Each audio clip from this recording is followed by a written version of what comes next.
Good afternoon, everybody. I am Acting Bristol Commander, Acting Superintendent Vicks Hayward-Melen. At 11:57 yesterday, we received a report of a man with a suitcase acting suspiciously on Clifton Suspension Bridge. Officers arrived at the bridge within 10 minutes of the call, but the man had already left the area, leaving the suitcase behind. A second suitcase was located nearby a short time later. Sadly, the suitcases contained human remains. An immediate search of the area was carried out by officers on the ground with the support of the National Police Air Service and His Majesty's Coast Guard, following the discovery of the suitcases. These searches remain ongoing. Our major crime investigation team has launched an investigation which involves specialist officers and staff from across our organisation. Our immediate priority is to locate the man who took the suitcases to the bridge, identify the deceased and inform their next of kin. We are releasing an image of a man that we are currently looking for, which I should hold up now for you and I will show afterwards.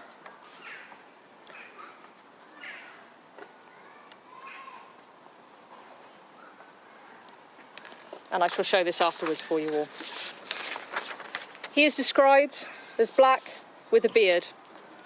He was wearing a black Adidas baseball cap with a white motif, a black jacket with a motif on the chest, and black trainers with thick white soles. He is also believed to be wearing, or have been wearing, a gold earring and was carrying a black backpack. Officers are currently working to track his movements through CCTV, and I can confirm that we know he left in the direction of Lee Woods behind me. At this stage, we are not aware of any current risk he poses to the wider public. However, if anyone sees him, we advise them not to approach him, and please do call 999 immediately. A forensic post-mortem examination is currently taking place, and whilst we continue to examine the scene, specialist investigators are working around the bridge and the surrounding area. As such, the bridge will remain closed whilst these inquiries are conducted.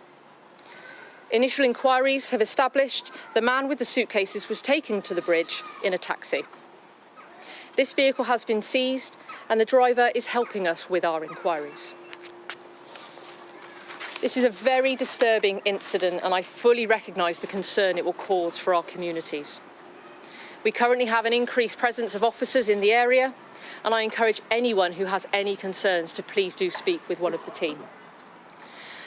As soon as we have any new information that I can share, I will of course provide an update, because I know so many unknowns in this situation will cause worry. Anyone with any information, no matter how insignificant you think that it is, please do contact us. There are two processes and ways in which you can get in touch, which we are currently setting up. The first is online through our major incident public portal at mipp.police.uk. Or you can call the incident room direct on the two following numbers: 0800 056 0944, or alternatively, if you're calling from outside of the UK, 0207 158 0010. I'm now happy to take some questions, but remind anybody that if you do see the individual that you think matches the description, 999, please. Right. Can you tell us about the person who has been found in the suitcases, gender, age, recent time of death? So at this time, Rob, a forensic post-mortem examination is currently underway, so we cannot confirm any information because that is still ongoing. As soon as I have that information, we will make sure that we share it. Can you confirm if it's one or two people or persons in the... At this time, I can't confirm because that forensic post-mortem is underway, and we will have that information and share it as soon as we do. Did the taxi driver pick the man you're interested in up locally, or was he... At this stage, we are still working with the taxi driver. He's helping us with our inquiries, and part of the investigation will be to understand that journey. A lot of taxis now have CCTV in their cars. And I'm sure that will form part of the investigation. Thank you so much. Have you got any sense of who this person might be? I.e., is anybody recent? Because, for instance, Jack O'Sullivan potentially have you contacted his family to see whether or not this might be him? So I understand that the parallels that might be made with Jack's case, and we would ask anybody to avoid any speculation at this time. What I can confirm is just because of the nature of the incident and the concerns that people may have, and as you've pointed out there, a senior officer has been in contact with Jack's family to inform them of the incident, but I can confirm at this time that no parallels are being actively drawn. But are there any other missing people out there that you think it potentially could be? So this is a very early stages in an investigation, so I can't comment on that one way or the other, I'm afraid. But as soon as I can, I will give you more. Do you have any numbers in terms of officers involved in this, obviously a very significant manhunt for this dangerous person?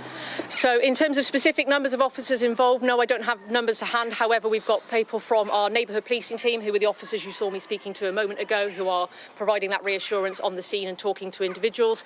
We've got our major crime investigation team, which consists of police staff, investigators, detectives and the like, as well as specialist units. So there are a number of people working on this because I know it will cause concern and we want to find out what's happened as much as everybody else does. So we'll put in resources. The identity of the man, though? At this time, without the forensic post-mortem results, I cannot comment on that because truthfully I don't know. Sorry, the man. The man we're looking for. I know what I've just shared with you in terms of that photograph. So at this time, that his identity, we are still working out who that person is. Are there searches happening anywhere else in Bristol or otherwise? So I can't comment on that this time because we are still at very, very early stages of investigation, trying to identify who the person was in that still and have those forensic post-mortems on the suitcases. Can I just ask you to clarify the sequence of events last night? Who notified, who called the police? Was it security staff? Who took that photo? Anything else you can say about the actual incident when they actually saw this man doing what we seem to be doing? So as you can imagine at the moment, the people that have called us and the report that we've had will form part of the investigation and part of the evidential process. So at this time I'm not going to disclose who made that call, but what I can say is at 11:57 we received a report that I've outlined there, and that the image that was taken, we will also discuss the provenance of that in due course as part of the investigation. James. Yeah, Vicks, I missed some of your statements, so apologies if you said this, but do you have any evidence to suggest whether this person might be getting harboured by others, or if they're working alone? Or? Truthfully, at the moment, this is a very open investigation. We've got an open mind to all of the situations that could occur.